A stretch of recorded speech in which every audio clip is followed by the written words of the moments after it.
नमस्कार मंडळी, तर मी आहे डॉक्टर शिल्पा गायकवाड आणि आत्ता आपण आलेलो आहोत सिंधुदुर्गवर. मला सिंधुदुर्गावर 3 गोष्टी फार आवडल्या. एक तर समुद्राच्या लाटांवर हेलकावत जाणारी बोटीची सफर, इथलं भव्य स्थापत्यशास्त्र, वास्तुशास्त्र आणि किल्ल्याच्या तटबंदीवरून दिसणारा अथांग सागर. किती सुंदर तटबंदी आहे सिंधुदुर्ग. ही भक्कम तटबंदी की ज्याच्यामुळे जवळजवळ 350 वर्ष या भिंती परकीय आक्रमणांना तोंड देत आणि समुद्र लाटांना तोंड देत असेही भक्कम उभे आहे. काय वापरलं होतं त्याने मटेरियल? तर काळा गूळ, दगडी चुना, सिस, वाळू. पाण्याने लोखंडाला गंज लागेल, मग लोखंडाच्या ऐवजी पायाला 500 खंडी शिश वापरलं. चिकटपणा येण्यासाठी बेलाचं फळ, भेंडीची भाजी, गवारची भाजी जी आपण खातो त्याचा उपयोग केलेला आहे. हे वास्तुशास्त्राचे रहस्य आहे. अजून एक वास्तुशास्त्राचा अप्रतिम नमुना म्हणजे हा शिवमंदिर. वरवरून हे शिवमंदिर वाटत असेल तरी आत मात्र त्यात एक भुयारी मार्ग आहे. संकटाच्या वेळी सैनिकांना रसद पुरवण्यासाठी, अन्नधान्य पुरवण्यासाठी, दारुगोळा पुरवण्यासाठी या मार्गाचा उपयोग होत असे. महाराजांच्या प्रत्येक किल्ल्यावर एक शिवमंदिर आहेच, कारण महाराज शिवभक्त होते. लाईन व्हाईट डॉट दिसतोय तो भुयारी मार्ग समुद्राच्या खालून जातो. 8 किलोमीटर लांबीला रस्ता आहे. 350 वर्षापूर्वी कुठल्याच टेक्नॉलॉजी नव्हत्या, सॅटेलाइट नव्हते. आता सॅटेलाइटमुळे काय होतं, जमिनीच्या खाली काय आहे ते समजतं. त्यावेळी काहीच नव्हतं. मग त्यांनी बांधकाम करतेवेळी समोर पाणी आहे की दगड आहे कसं समजलं असेल. 5-10 मिनिटात स्कुबा ड्रायव्हिंग केलं जातं. पाठीवर सिलेंडर घेऊन जातो आपण, ऑक्सिजन सिलेंडर. त्यावेळी व्हेंटिलेशनला पॉईंट कुठले ठेवले असतील. हे जे खाली दिसत आहे ते उतरण्यासाठी पायऱ्या आहे आणि या छिद्रामध्ये मशाली अडकवून आणि दोरखंड बांधून खाली उतरलं जायचं. त्यासाठी ही सोय केलेली आहे. हा मार्ग अत्यंत गुप्त होता, कारण त्यावेळेला 1000 सैनिक तरी किल्ल्यावर होते आणि त्यापैकी एक जरी गद्दार झाला आणि या मार्गाबद्दल जर दुश्मनांना कळालं तर त्यांना मिळणारी जी मदत असते ती बंद होऊ शकली असती. आत्ता इथं भिंत बांधण्यात आलेली आहे. पूर्वी ही भिंत नव्हती. शिवाजी महाराजांच्या जमान्यामध्ये ही जी विहीर आहे त्याच्यावर सागवानी लाकूड होते, त्याच्यावर लोखंडी दरवाजा होता, त्याच्यावर त्यांनी कार्पेट टाकून ठेवलं होतं. तसं शिवमंदिर होतं. म्हणजे लोक इथं दर्शनाला यायचे, पण कुणालाच कळायचं नाही की खाली भुयारी मार्ग आहे. इतकं ते गुप्त ठेवण्यात आलं होतं. आता 8 किलोमीटर लांबीचा रस्ता इथनं ब्रिटिशांनी बंद केला आणि बंद केल्यानंतर स्वातंत्र्यानंतर कुठल्याच गव्हर्नमेंटने रिकन्स्ट्रक्शन केला नाही. रिकन्स्ट्रक्शन झालं असतं तर त्यावेळेचं बांधकामातील रहस्य समजलं असतं. शिवरायांचा पुरावा की त्यावेळी इंग्लंडची राणी होती, राणी व्हिक्टोरिया. तिने काही पत्रकं काढली होती, आदेश दिले होते राजांचं जेवढं काय असेल ते उद्ध्वस्त करा. दुसरी गोष्ट, या गेल्यावरती काय इंचेस होते, major Hitler, major Watson, George Gordon. त्यांनी इथे आल्यानंतर सर्व मेन सांगण्यात आलेल्या गोष्टी घेऊन गेले, उद्ध्वस्त केले, दरबार वाडे सगळं तोडलं. हा भुयारी मार्ग देखील 1762 बंद करून टाकण्यात आला. किल्ल्याचं नाव देखील बदललं होतं. फोर्ट ऑगस्ट असं नाव दिलं होतं ब्रिटिशांनी. रायगड किल्ल्यासारखा इथे नगारखाना आहे. शत्रूची स्वारी पाहताच इथे ड्रम वाजवला जायचा आणि पूर्ण किल्ल्यावरचे सैनिक सावध व्हायचे. जर तिथपर्यंत आवाज जातो तर आताचा कुठलाही इंजिनियर ते बांधकाम तसं करू शकत नाही, आणि करत असेल तर हो तेवढे पैसे देतो आम्ही, कारण ते बांधकामातील रहस्य आहे. चारी बाजूनी समुद्राच्या खाऱ्या पाण्याने वेढलेल्या या किल्ल्यावर चक्क गोड पाण्याच्या 3 विहिरी आहे. चारी वाटेला समुद्र आहे, पण किल्ल्यामध्ये गोड पाणी कसं आहे. आम्ही विहिरी जर खणल्या तर आम्हाला खारं पाणी सापडते आता पण या 3 विहिरींना गोड पाणी आहे. त्या विहिरीचं नाव दूध बाव, साखर बाव, ती पुढे गेल्यानंतर दही बाव. पंचामृतात काय यूज करतो बघा, दूध, दही, साखर, तूप आणि मध. शिवाजी महाराजचं मंदिर बाहेरनं बघितलं आपण, त्याच्या पाठीमागे घर आहे. इथपर्यंत यायला पाण्यासाठी लांब पडत होतं, ट्रॅव्हलिंगसाठी लांब. म्हणून काय केलं, विहिरी खणल्या. जमीन तर आम्हाला दिलीच आहे, आकार बिकार सेम दिला, पण प्युअर 15 फुटालाच पाणी भेटलं खारं.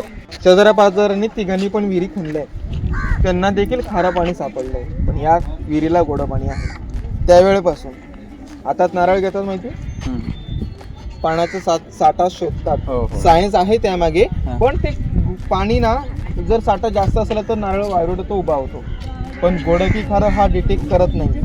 आताची कुठलीच टेक्नॉलॉजी वर्ण सांगू शकत नाही की गोड पाणी की खारं आहे, जोपर्यंत त्याचं टेस्टिंग होत नाही तोपर्यंत. समजलं? तसे या विहिरींचा आकार विशिष्ट आहे, पण दगड वापरला तांबा. कोकणी भाषेत दगडाला या म्हणतात चिरा, लॅटराइट स्टोन. गुणधर्म माहिती आहे दगडाचा, पावसाच्या पाण्यात भिजला की तेवढा दगड मजबूत बनतो.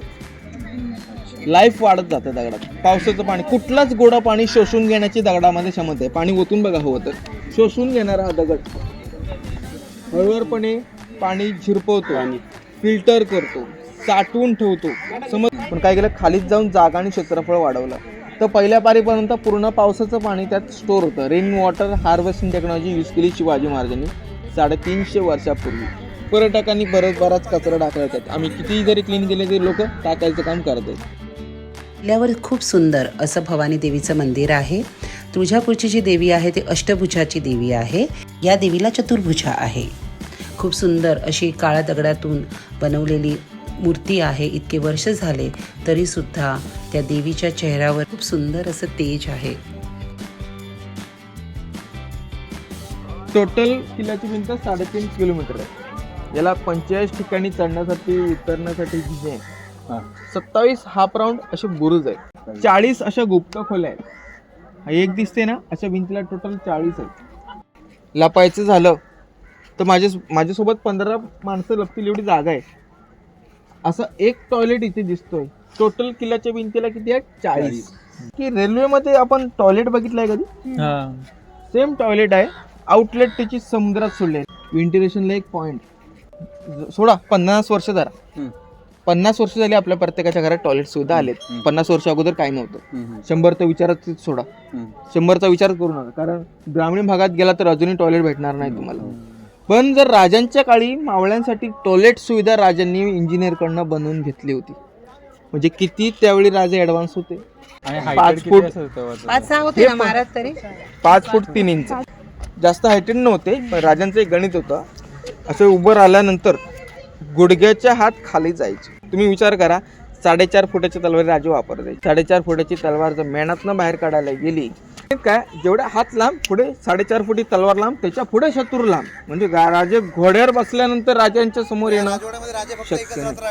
4 राणी 3 महिने राजाराम महाराज राहिलेत आणि राजांचे काही महत्वाची व्यक्ती.